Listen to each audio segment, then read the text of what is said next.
सत्य की खोज से जुड़े हुए सभी साधकों का हार्दिक अभिनंदन। आशा है आप स्वस्थ होंगे, आनंद में होंगे और साधना भी कर रहे होंगे। जो नहीं कर रहे हैं वो करने लगेंगे कुछ समय बाद।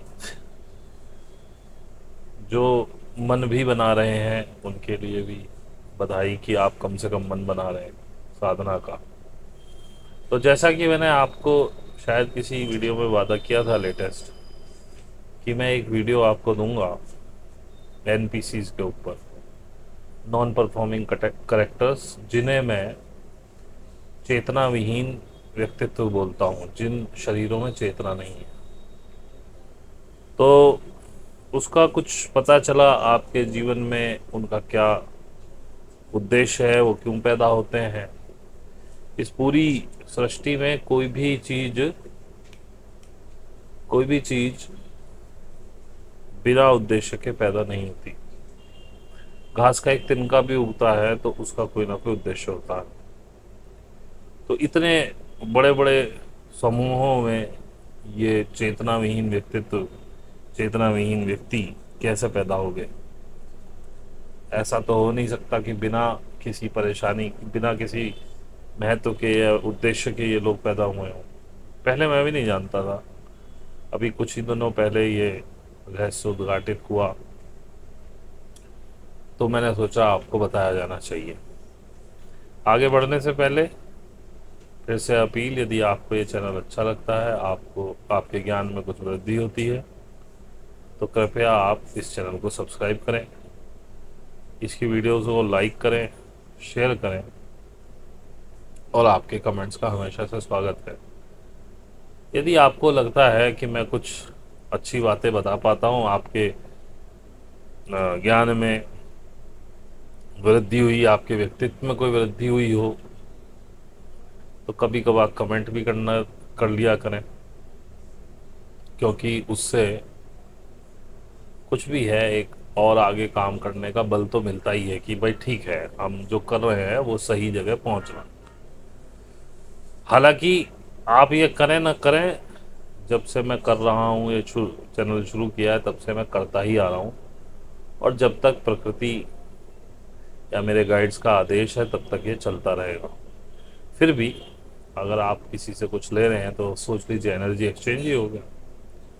बाकी डिस्क्रिप्शन में हमारा फेसबुक पेज है, वहाँ फ्रेंड रिक्वेस्ट भेजिए। इंस्टाग्राम है, उसे फॉलो कर लीजिए तो आपको रील्स वगैरह मिलती रहेंगी। इसे भी सब्सक्राइब करने से शॉर्ट मिलते हैं जो आपकी जर्नी में सहायता देते हैं। और यदि कोई ध्यान सीखना चाहता है, जिसका मन पक्का हो गया, देखिए पहली बात तो ये सुन लीजिए, जो मन पक्का जिसका बन गया हो कि अब मुझे करना नहीं है कुछ भी, मुझे ध्यान जरूर सीखना है, वही आए भाई। मेरे को ये बिल्कुल पसंद नहीं है।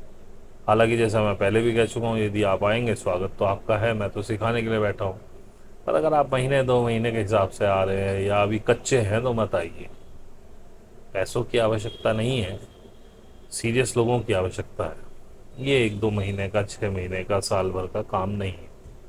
तो जब आपका जीवन का मुख्य उद्देश्य उस परमात्मा से मिलना रह गया हो, तभी आप आए। नहीं तो पैसे लेके सिखाने वाले बहुत लोग बैठे हैं, आप उनके पास चले जाइए जो मंथली या 6 मंथ या 3 मंथ्स के कोर्स कराते हैं। भाई यहाँ तो जीवन पर्यंत का कोर्स है, ऐसे मान के चलिए।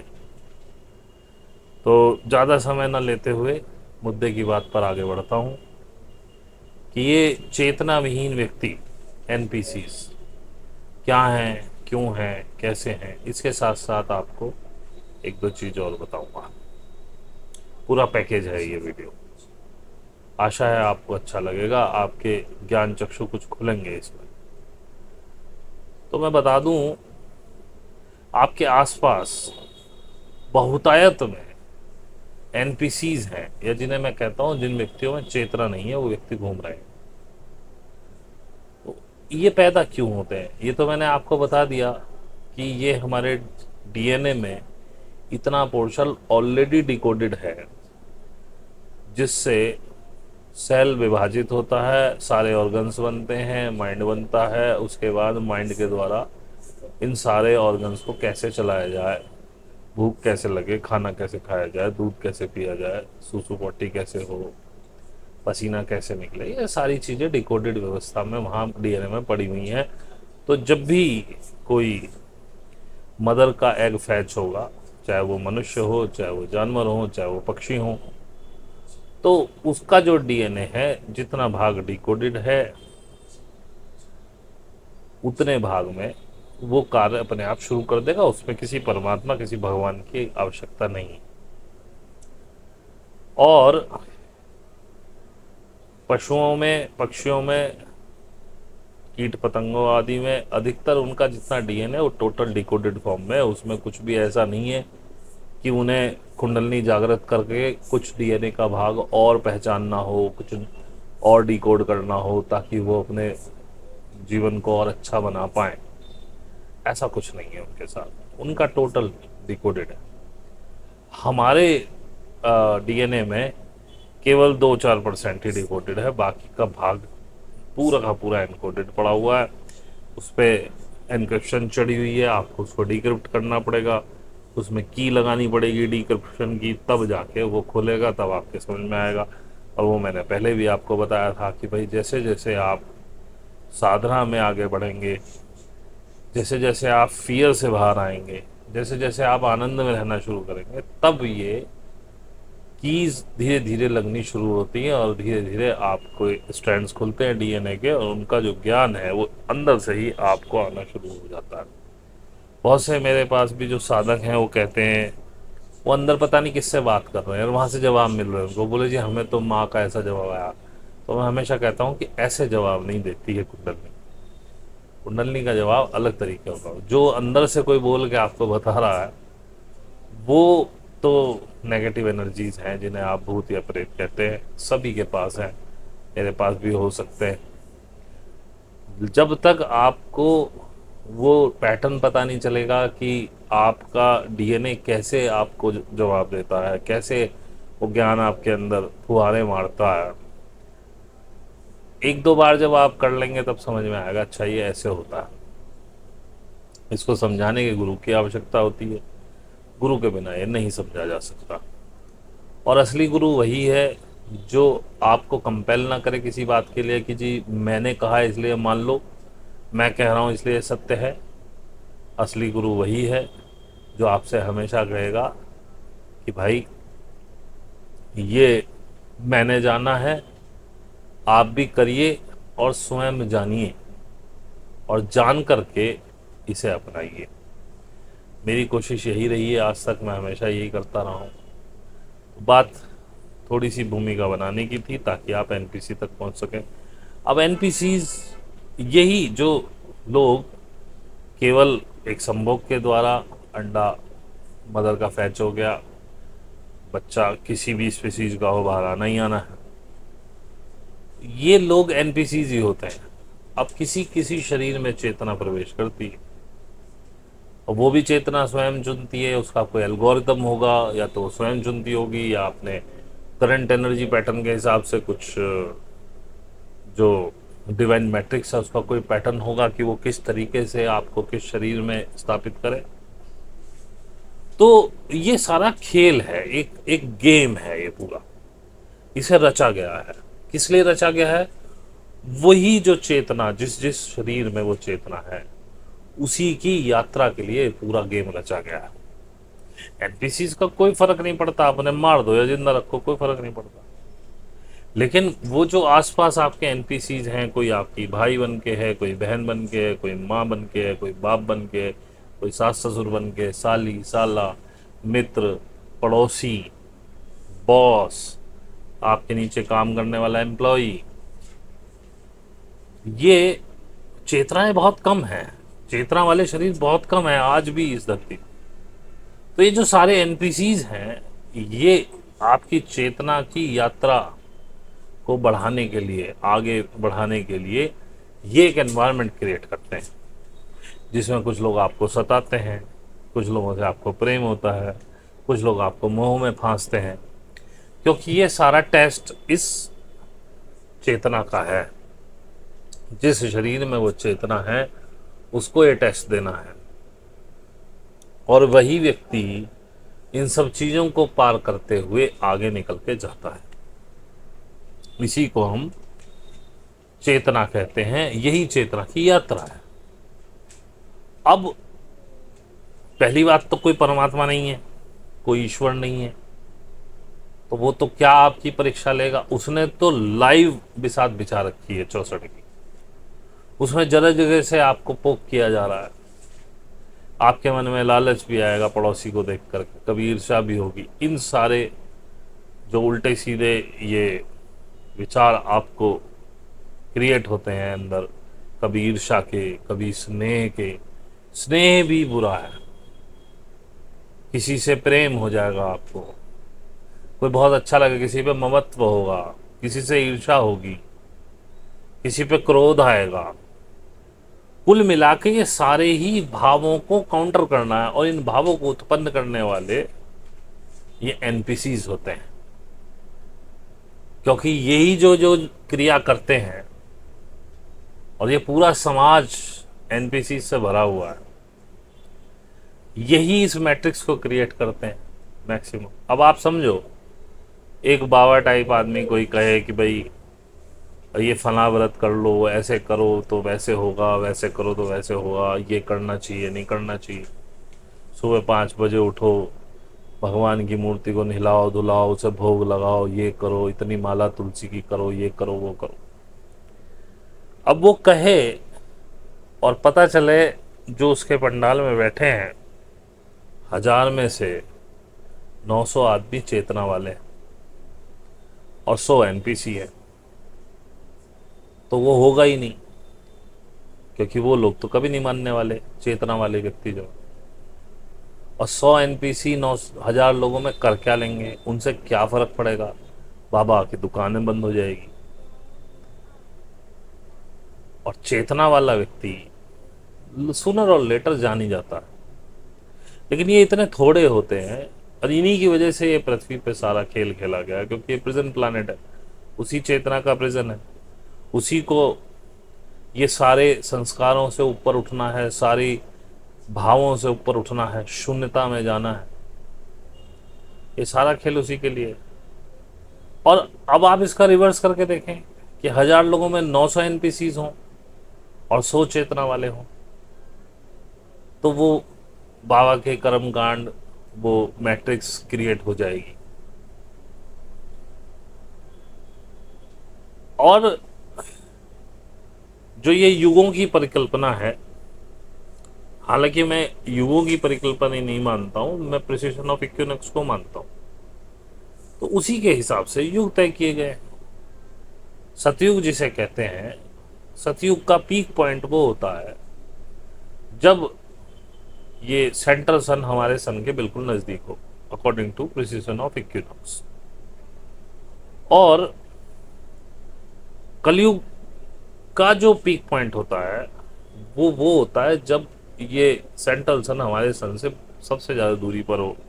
इसीलिए युग की परिकल्पना में 2 सतयुग और 2 कलयुग एक साथ आते हैं। तो जैसे कि ये पीक पॉइंट है, तो ये सतयुग चला पहला, अब पीक पे आया, ये सबसे ज़्यादा कॉन्शियसनेस लेवल है।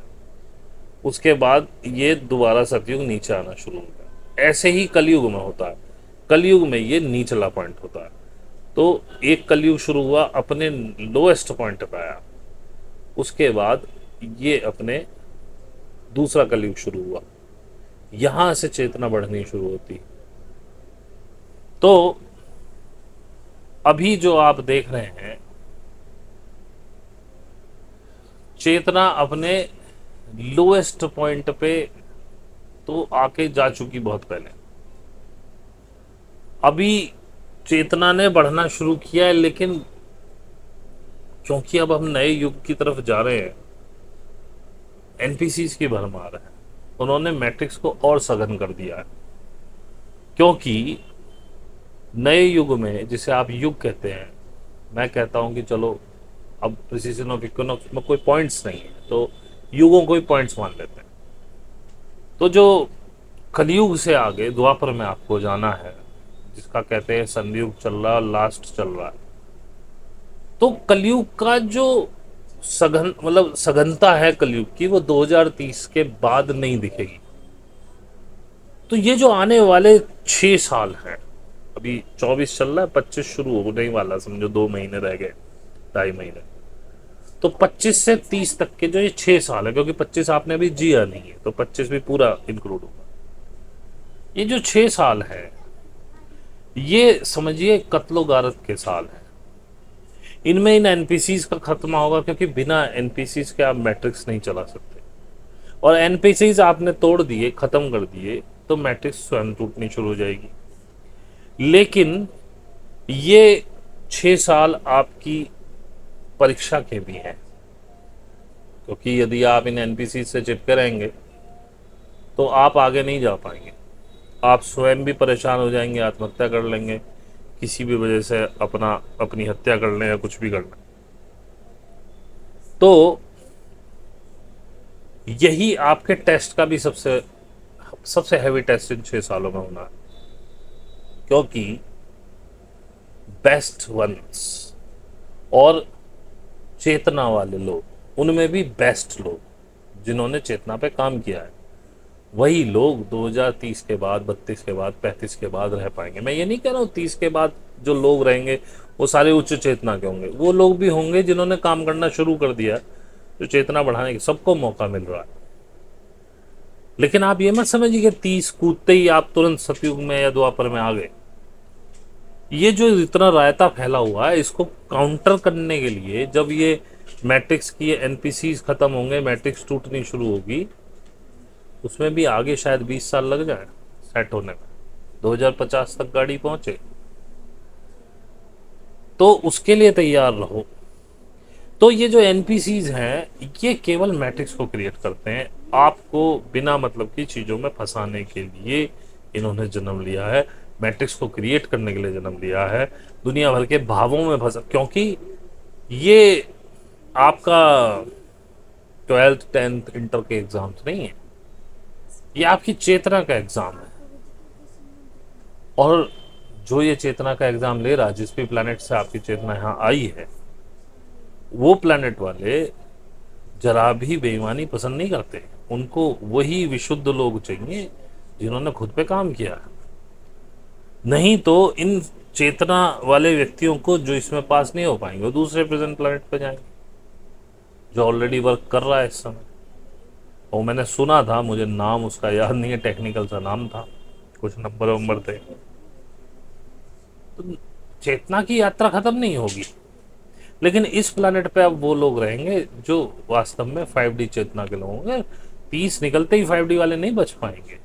हाँ, वो लोग होंगे जिन्होंने काम शुरू कर दिया, उसके बाद 10-20 साल का और आपको गैप मिलेगा, ग्रेस मिलेगा, लेकिन उसमें लगातार काम करने की जरूरत। तो ये वो लोग एनपीसीज हैं, इनके साथ आपको कुछ सपोर्टिव करेक्टर मिलते हैं। कुछ लोग आपकी जिंदगी में ऐसे होंगे जो आपको सपोर्ट करेंगे। जैसे मैं देख रहा हूँ हमारे ग्रुप में कुछ लेडीज़ हैं, कुछ जेंट्स हैं जिनको उनकी लेडीज सपोर्ट करती हैं, कुछ लेडीज़ को जेंट्स सपोर्ट करते हैं, बराबर उनकी फीस दे रहे हैं, चाहे छोटी छोटी बातों पे झगड़े टंटे होते हों। कुछ ऐसे हैं जो कहते ही नहीं कुछ, बोले ठीक है तुम करती रहो साथ में, उनसे कहो बोले हमसे मत कहो यार, हम नहीं करेंगे, क्योंकि उनको ज़रूरत ही नहीं है, वो सपोर्टिंग करेक्टर है। वो आपकी चेतना की यात्रा में आपको सपोर्ट करने के लिए यहाँ आए हैं। उनका कॉन्ट्रैक्ट इतना ही है, वो इस जीवन में मरेंगे और चले जाएंगे। जैसे हमारी एक साधक है, उनके हस्बैंड है, वो कहते हैं कि इसके सारे लक्षण तो ऐसे हैं कि जैसे ये अच्छी चेतना हो और बहुत पहुंचा हुआ व्यक्ति हो, पकड़ता कुछ नहीं है, और वो उनको रोकता भी नहीं है, उनकी फीस भी बराबर देता है, और उनसे कहता है अच्छा चलो साधना कर लो। नहीं तो हस्बैंड चाहे तो रोक सकता है, ऐसी भी हैं हमारे यहाँ जिनको रोकते भी हैं फिर भी करते हैं। तो कुछ लोगों को ऐसे सपोर्टिंग करेक्टर मिले हैं जिन्होंने या तो अपनी लाइफ बहुत ज़्यादा क्लिष्ट चुनी, या और भी XYZ। मैं देखो, मैं भगवान भगवान तो खैर कोई होता ही नहीं, मतलब मैं इतना पहुंचा हुआ तो हूँ नहीं कि मैं आपको हर चीज़ एग्जैक्ट बताऊं। ये भी जो कुछ मैं बता रहा हूँ, ये जो मेरे दिमाग में पिक्चर बनी है, मेरे सोचने के हिसाब से, मैं गलत भी हो सकता हूँ, इसलिए कभी मैं सही होने का दावा नहीं करता, इसलिए मैंने कभी गुरु होने का दावा नहीं किया। क्योंकि जैसे कि एक इतिहासकार है, वो अपनी किताब लिखता है तो वो उसके सामने तो कुछ हुआ नहीं, उसके सामने जो एविडेंसेस हैं उनके हिसाब से वो अपनी कथा बनाता है। अब उसके पॉइंट ऑफ व्यू में क्या है, वो गिलास को आधा खाली देख रहा है आधा भरा, उसके हिसाब से वो कहानी लिखता है। दूसरा इतिहासकार उसी कहानी में से दूसरी कहानी बनाता है, तीसरा तीसरी बनाता है, फिर कोई चौथा इतिहासकार होता, वो तीनों को पढ़ता, उनमें से एक नई कहानी निकाल देता। तो इसी तरह से ये चीज है, इनके कोई पर्टिकुलर ना सबूत है ना एविडेंसेस हैं, लेकिन मैंने इनको हर तरफ से जांचा तो मुझे इसमें कोई, इस विचार में जो मैं ये विचार प्रस्तुत कर रहा हूँ, ये जो कथा प्रस्तुत कर रहा हूँ, जो कहानी मैं आपको सुना रहा हूँ, इसमें मुझे कोई कमी दिखाई नहीं। तो एक सपोर्टिंग करेक्टर्स हैं आपके साथ जो आपको सपोर्ट करने के लिए पैदा हुए हैं, और तीसरे आप खुद चेतना के स्वामी जिनको आगे जाना है, उनके लिए पहले ही प्रकृति ने ऐसी व्यवस्था की हुई है कि उन्हें विभिन्न एनपीसीज के द्वारा खूब सताया जाता है, उनको चूस लिया जाता है, उनकी एनर्जी ड्रेन की जाती है, उनसे काम लिया जाता है पुचकार पुचकार के, फिर उनको गालियां दी जाती हैं, उनको बड़ा कष्ट होता है, और उस कष्ट की वजह से वो उस संसार में घुस नहीं पाते। ये प्रकृति की व्यवस्था, क्योंकि आप चेतना है, आपकी यात्रा है, आपको करनी पड़ेगी। उसके लिए आपको कुएं में ढकेलने के लिए भी एनपीसीज हैं, उसमें आपके सपोर्टिंग करेक्टर्स भी हैं, उसमें आप खुद भी हैं, और सोने पे सुहागा हो कि आपको कोई गुरु मिल जाए, कोई मार्ग दिखाने वाला मिल जाए। लेकिन गुरु की इज्जत या गुरु की बात को मानना केवल इसलिए नहीं क्योंकि गुरु ने कह दिया। आज तक आपको यही समझाया गया कि जो गुरु ने कह दिया वो बस मान लो आंख बंद करके, उस पर क्वेश्चन नहीं पूछना। लेकिन नहीं, मैं बुद्ध को पढ़ रहा हूं तो बुद्ध ने ये कभी नहीं कहा। बुद्ध के समय में शासन कहा जाता है, बुद्ध के शासन में हमें, तो शासन का अब जो शब्दार्थ है वो अलग है। उस समय अध्यापन को शासन कहते थे कि जिससे आप सीख रहे हैं तो यानी उसके शासन में है, और शिक्षक को शास्त्रा बोलते थे। तो आपको बुद्ध की किताबों में शास्त्रा और शासन बहुत मिलेगा। तो बुद्ध कहते थे, बुद्ध तो अपना अगर कोई उनका शिष्य कोई बात उनकी कह दे कि हाँ ये मेरे समझ में आ गई, तो उससे क्वेश्चन पूछते थे, क्या तुम केवल इसलिए तो नहीं मान रहे क्योंकि शास्त्रा ने कहा? तो बोलता था नहीं। क्या तुम इसलिए तो नहीं मान रहे, क्या तुम इसे अपने अनुभव से मान रहे हो? बोलता था हाँ। क्या तुम अपने अनुभव होने के बाद ही इस निष्कर्ष पर पहुंचे हो कि ये बात सत्य है? बोले हाँ। कहीं ऐसा तो नहीं कि आप शास्त्रा से इन्फ्लुएंस्ड हो इसलिए मान रहे हो? बोला नहीं। तब जाके वो कहते थे कि ठीक है, अब ये तुम्हारा अपना ज्ञान है। तो यही कोशिश मेरी भी रही शुरू से। हालांकि मैंने बुद्ध को अभी पढ़ना शुरू किया है, पीछे तो बहुत सारी चीज़ें पढ़ी, तो शुरू से मेरी भी यही कोशिश रही कि कोई मेरी बातों को केवल इसलिए न मान ले कि मैंने कहा है। आपके पास कोई पक्ष है तो आप रख सकते हैं, इस बात पे भी रख सकते हैं, हम डिबेट भी करने के लिए तैयार है। अगर आप चाहेंगे तो मैं डिबेट भी कर सकता हूँ, मतलब, लेकिन शास्त्रार्थ कुतर्कों वाला ना हो। मैंने देखा बुद्ध के समय में बहुत से ब्राह्मण लोग, बहुत से क्षत्रिय उनसे शास्त्रार्थ करते थे, लेकिन एक खासियत थी मैंने देखी, उन लोगों में कलुषता नहीं थी।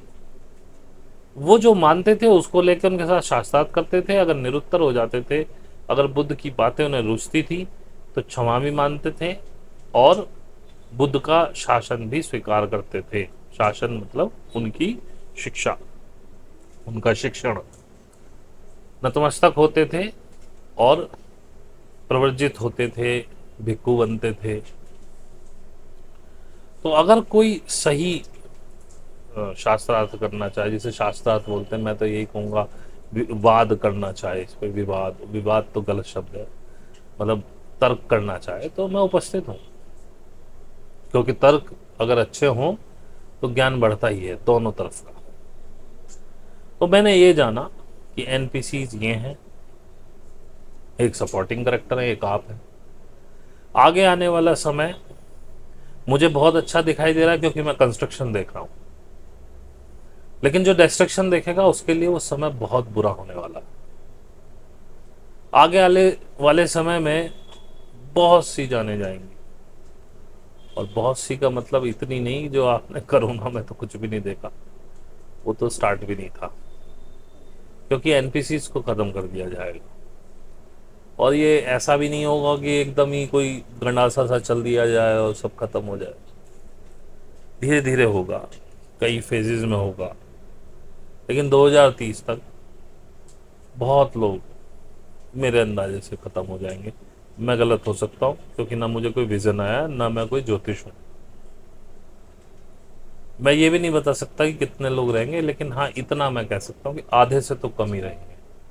और वो कितने कम रहेंगे इसका मुझे नहीं पता, जब समय होगा जब देख लेंगे।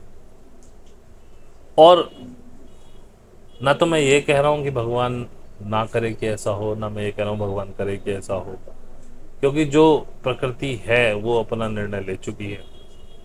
मुझे भी नहीं पता है वो क्या है। मैं भी उसमें जा सकता हूँ, कोई बड़ी बात नहीं है। आप उसमें जा सकते, कोई भी जा सकता है। फिर भी मुझे यही लगता है कि जो ध्यान करेगा, साधना, क्योंकि अब मेरे लिए मृत्यु का कोई, मृत्यु ही आनी है लास्ट में, तो मैं मृत्यु का वर्ण अभी इस समय भी करने के लिए तैयार हूँ, मुझे कोई डर नहीं।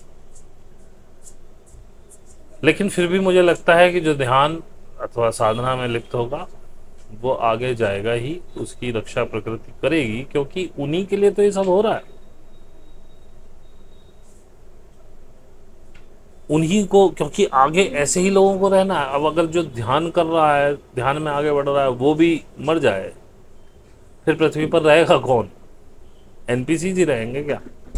बिना चेतना के व्यक्ति रहेंगे क्या? उन्हीं के लिए सारी मेहनत हो रही है क्या? तो मुझे इतना ही कहना था। ये छोटा सा वीडियो है, बहुत ज़्यादा इसमें नहीं है। ये मेरे समझ में आया, आशा करता हूँ आपको समझ आया हो। किसी को कोई सवाल हो तो कमेंट भी कर सकता है, मेल भी कर सकता है, यथोचित जवाब देने की कोशिश करूँगा। आप मुझसे सहमत नहीं हैं तो भी आप लिख सकते हैं, आप सहमत हैं तो भी लिख सकते हैं। आपको कोई मन में कोई कुंठा वगैरह हो मेरे प्रति, आप कुछ भी अपशब्द लिखना चाहें लिख सकते हैं। तारीफ़ें सुनने का मैं आदी नहीं हूँ, लेकिन अगर आपके मन से कोई बात निकल रही है, कोई धन्यवाद इस तरह के शब्द हैं, तो वो भी आप लिख सकते हैं। बाकी जो यहाँ तक रुके, जिन्होंने देखा, अच्छा लगा हो तो लाइक कर दीजिएगा प्लीज़, क्योंकि आप लाइक करना ही भूल जाते हैं। और सब्सक्राइब ना किया हो, आपको लगता हो ये चैनल कुछ देता है, तो सब्सक्राइब कर लें। आपको लगता है कि आपके कुछ और दोस्तों को ये मिलना चाहिए, तो शेयर कर दें। बाकी सारी चीज़ें डिस्क्रिप्शन में हैं। जो सीखना चाहें मुझे व्हाट्सएप कर दें, टेलीग्राम कर दें, ईमेल कर दें। फ़ीस मेरी 1000 रुपये महीना है। और जो बहुत सीरियस हों वही आएँ, मुझे नॉन सीरियस लोग पसंद नहीं। तो इसी के साथ साथ आपका बहुत बहुत धन्यवाद यहाँ तक रुके रहने के। आज के लिए इतना ही।